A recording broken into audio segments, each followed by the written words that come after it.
Shakur Stevenson versus Jamal Herring. The night a champion was dethroned.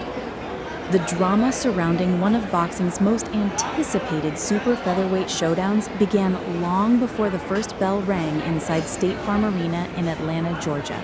Two American fighters, two contrasting styles, and one gleaming WBO 130-pound championship belt sitting at the center of it all. On one side stood Jamal Herring, the reigning champion, a United States Marine Corps veteran who had earned his title through grit, sacrifice, and an iron will forged in some of the most hostile corners of the world. On the other stood Shakur Stevenson, the undefeated prodigy, a decorated Olympian who had already captured a featherweight world title in just his 13th professional fight and was now storming upward with something to prove. The boxing world had debated the matchup all week. Could the bigger, more experienced champion use his physical advantages to bully the slick mover? Or would Stevenson's extraordinary skill set prove to be simply too much for any man at 130 pounds to handle? The answers arrived quickly, brutally, and with a finality that left no room for doubt. From the opening seconds, Shakur Stevenson announced his intentions with the quiet confidence of a man who had already won this fight in his mind. The referee gathered both fighters at the center of the ring, issued his instructions, and the two touched gloves. What followed in those first few minutes was a masterclass in ring generalship from a young man who, despite his age, seemed to carry the composure of a seasoned veteran. Stevenson settled immediately into his southpaw stance, utilizing his superior hand speed and footwork to dictate the terms of engagement right from the opening exchange. He was feinting, moving laterally, drawing Herring into positions of vulnerability before snapping sharp left hands through the champion's guard with almost clinical precision. Commentary legend Andre Ward noted with growing concern from the broadcast booth that Herring was making a critical tactical error, sitting back and trying to box with Stevenson rather than pressing forward, getting into the chest and making the fight ugly and physical the way his game plan had demanded all week long. The grease on Stevenson's body caught the bright lights of the arena and gleamed as he moved, a shimmer that almost felt symbolic, a reflection of the brilliance he was displaying inside the ropes.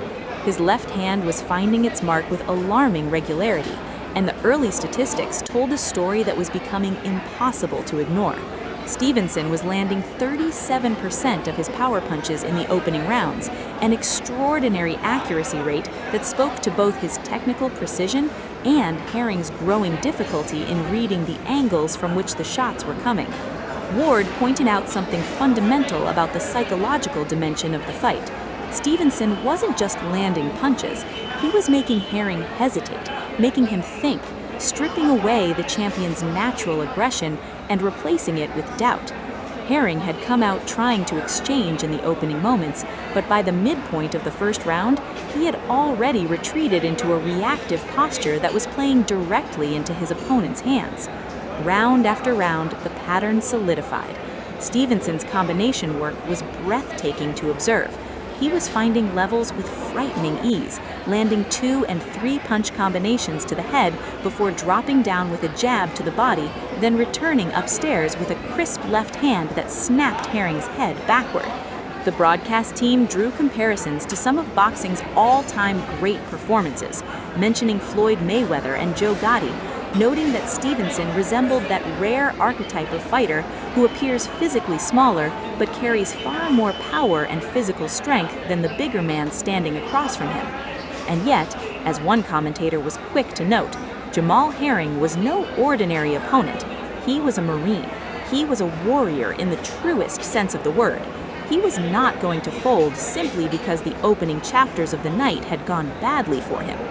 By the time the fight reached the middle rounds, the swelling had already begun to gather beneath Herring's left eye, a physical testament to the punishment Stevenson had been delivering with such efficiency.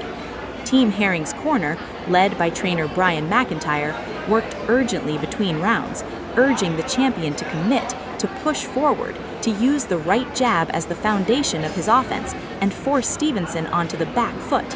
Herring began to respond, slowly, grinding his way back into the conversation. The fifth round represented his best stretch of the fight, a window of time where he pushed Stevenson back and engaged him in the kind of rough inside battle that his corner had been calling for all night. He landed combinations, dug to the body, and showed the kind of relentless forward pressure that had made him champion in the first place. For a few brief minutes, the fight felt genuinely competitive, and the crowd inside State Farm Arena in Atlanta stirred with the possibility that Herring might still find a way back into the contest. But Shakur Stevenson proved to be something more than a gifted technician on this night. He proved he had the mental and physical toughness to meet adversity and absorb it without flinching. Every time Herring pressed forward, Stevenson made an adjustment. His trainer, Wally Moses, the grandfather figure who had shaped his professional career, had instructed him in the corner to keep Herring moving to his left, cutting off the angles and continuing to dig to the body. Stevenson executed those instructions with an almost frightening level of discipline. When Herring pressed with the high guard, Stevenson went around it or straight up the middle, finding new routes to inflict damage no matter what defensive posture his opponent adopted. The ring IQ on display was extraordinary, the ability to read, adjust, and exploit in real time, all while managing range, distance, and the psychological burden of a championship fight. What made Stevenson's performance even more remarkable was how emphatically it answered the critics who had questioned his competitive fire. He had taken heat after his previous performance, with detractors arguing that he had coasted when he could have pushed harder to finish his opponent. On this night, in Atlanta, he had come with a made-up mind. He had taken everything Herring threw at him in the 5th and 6th rounds, absorbed the pressure without panic, and then methodically reasserted his dominance as the fight wore on. His inside work, which many had underestimated before the opening bell, proved to be another dimension of his remarkably complete skill set. He was manhandling a bigger, stronger-looking fighter on the inside, blocking and picking off shots, countering sharply, and leaving Herring with absolutely nowhere to hide and no terrain on which he could find comfort or momentum. As the fight moved into the championship rounds, it was no longer a question of whether Stevenson would win. The only real question was how it would end.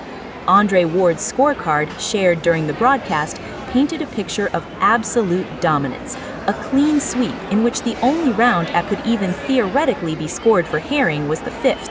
And even there, Stevenson had arguably done enough with his power punch output to steal it back on certain judges' cards. The cumulative numbers were staggering.